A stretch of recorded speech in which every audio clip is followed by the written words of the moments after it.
45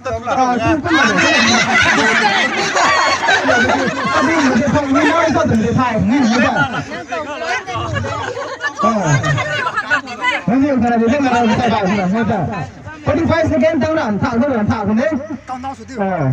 One two three ngoài nó phá được thế second one two three phá được đúng nhỉ?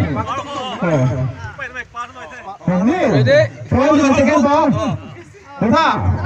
Mày ngâm nó bùng. Đi. One. Two. Three. Ôi điên rồi.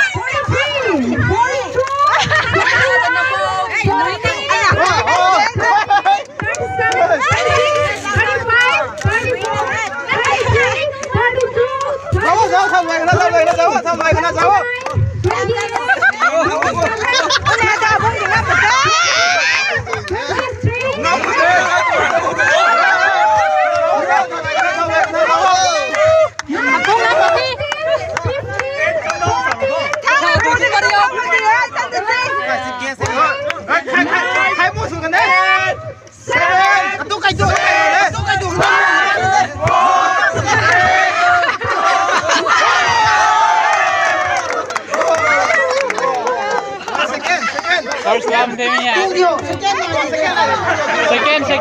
Second này đi.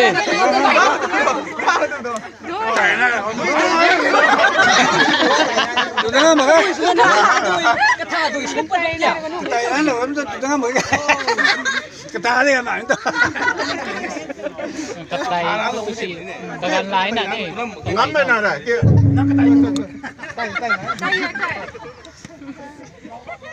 Bang cái này tu ngắm mở cái.